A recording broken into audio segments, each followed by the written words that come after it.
Sir ଆଜି ମୋର ମନେ ଗୋଟେ ପ୍ରଶ୍ନ ଉଠିଛି। କଣ ଉଠିଛି ତ ମନରେ ପ୍ରଶ୍ନ କହ। ସାର୍ ବାଟେ ଆସିଲା ବେଳକେ ଜଣକେ ଦେଖିନି ଭୂତ ଲାଗିছে ବୋଲଥିଲି। ଓହୋ, ବାଟରେ ଆସିଲା ବେଳେ ଦେଖିଲି ଜଣକୁ ଭୂତ ଲାଗିଛି। ବେ ସେଟା ଭୂତ ନୁହେଁ, ଆସ ମୁଁ ତମକୁ ବୁଝେଇବି ଘଟଣାଟି କଣ ହେଇଛି। ତୁମେ ଯୋଉ କହୁଛ କି ସେ ଲୋକଟାକୁ ଭୂତ ଲାଗିଛି, ଭୂତ ଫୂତ କିଛି ନୁହେଁ, ତା ପଛରେ ସାଇନ୍ସ ଅଛି। ଆସ ବୁଝିବା କଣ ତା ପଛର। ପିଲାମାନେ, ତୁମେ ଯୋଉ ଭୂତ ଲାଗିଛି କହୁଛ ସେ ଲୋକଟାକୁ, ତାକୁ ଭୂତ ଲାଗିନାହିଁ। ଏଇ ମଦରେ ଗୋଟେ କେମିକାଲଟେ ଥାଏ, ତାର ନାଁ ହେଲା ଇଥାନଲ।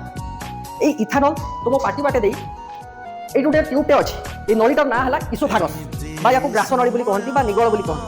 তা মধ্য দেই পাকস্থলীরে আসি পৌঁছে। পাকস্থলীরে 20 ରୁ 30 ভাগ ইথানল আবজর্ব হই ব্লডরে মিশি থাকে। ଆଉ এই যে ব্লডরে মিশিথিবা ইথানল লিভর পাখକୁ যায়।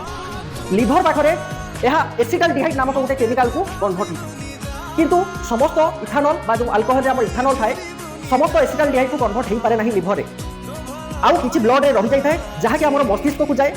ଆଉ ମସ୍ତିଷ୍କରେ ଗୋଟେ ଡୋପାମାଇନ୍, ମସ୍ତିଷ୍କରେ ଯେଉଁ ନ୍ୟୁରନ୍ ଅଛି ସେଥିରେ ଡୋପାମାଇନ୍ ନାମକ ଗୋଟେ ହରମୋନ୍ଟେ ରିଲିଜ୍ ହୁଏ।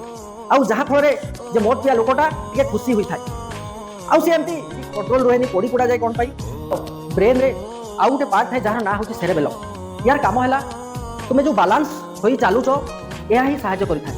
କିନ୍ତୁ ମଦ ପିଆ ଲୋକର ଇଥାନଲ୍ ଯାଇକି ସେରେବେଲମ୍ରେ ଆଟାକ୍ କରେ, ଯାହାଫଳରେ ସେ ଆଉ ତାର ଗୋଡ଼ ହାତ ଠିକ୍ ସେ ଚାଲିପାରେ ନାହିଁ, ବାଲାନ୍ସ ବିଗିଡ଼ି ଯାଏ। ଆଉ ତମେ ଦେଖିଥିବ କ'ଣ ଅବସ୍ଥା ହେଇ ପୋଡ଼ି ପୋଡ଼ା ଯାଏ।